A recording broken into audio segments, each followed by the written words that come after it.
What is the role of good when it comes to evil? This is a world. This is a world premiere. This is a world. So I recently came across a quote that will likely be familiar to a lot of you that said, "The only thing necessary for evil to succeed is for good people to do nothing." And I believe that is a quote from Edmund Burke, who I think was a member of the English Parliament sometime around the time of the French Revolution. Now, interestingly enough, Edmund Burke turned out to be one of the harsher critics of the French Revolution and is known to some as the father of modern conservatism. I'm not actually in agreement with Mr. Burke on that quote. I don't actually believe that the only thing necessary for evil to succeed is for good people to do nothing. I think for evil, and by evil I mean for harmful systems to continue, is for good people, and by good I mean just, the average person. It's not they're doing nothing, it's they're participating in their own small way. So for example, if we were to use the animal commodities industry as an example, we could look at that as an evil industry, an evil that does tremendous harm to 56 billion animals every year. That's not even including aquatic animals, right? So huge amounts of damage to the environment, huge amounts of damage in terms of the health of human beings.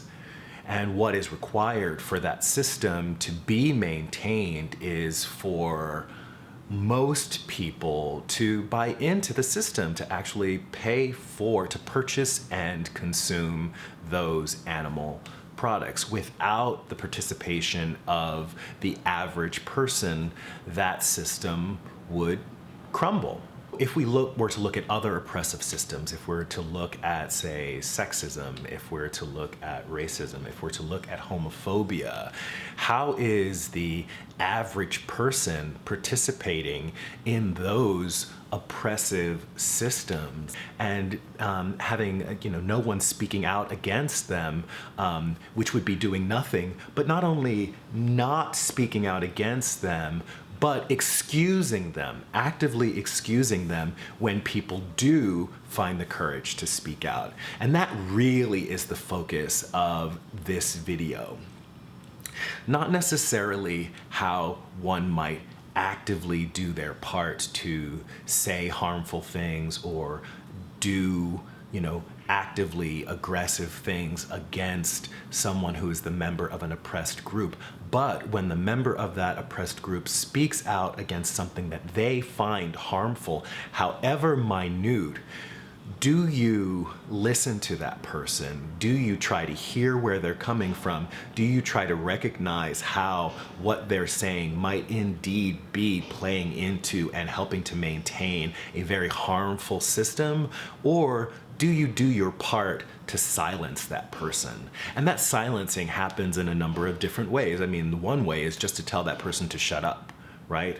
Another way that you might silence that person is by making excuses for whoever is responsible for that harmful behavior. So you might say something like, "Oh, well, the person who did that is really a nice person, so I don't think that you should make too much of it."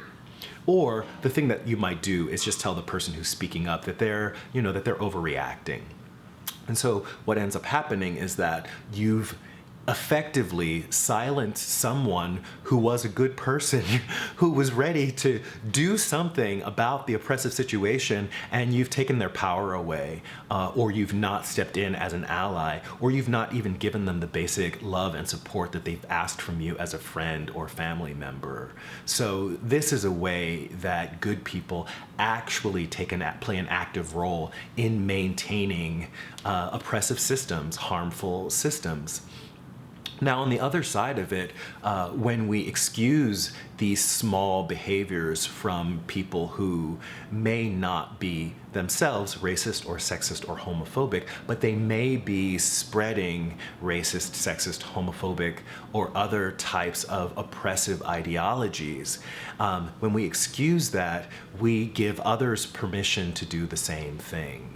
And so that one person who might be doing something very, very small, and the next person might do something very, very small, and then suddenly we have 100 people who are doing very, very small things that maintain these oppressive ideologies. And so then when someone comes along who really carries these beliefs, and they are actively pursuing these oppressive agendas, that person's behavior suddenly seems very normal when it's held up against, well, everybody does it. Well, everybody feels that way, right? And when that person makes that comment that will lead to that final oppressive action, we've already internalized these tiny little messages all along the way that have made it okay to believe in that broader ideology that makes that type of behavior acceptable. I hope that's clear. And certainly, if you have questions, I'd love for you to ask them, and I'd love to keep this conversation going. That's it for this video. Like it if you like it. Share, comment, subscribe. This is Reg signing off. Love yourself. Peace. And I love myself. The world is a ghetto with big guns and dick inside. I love myself.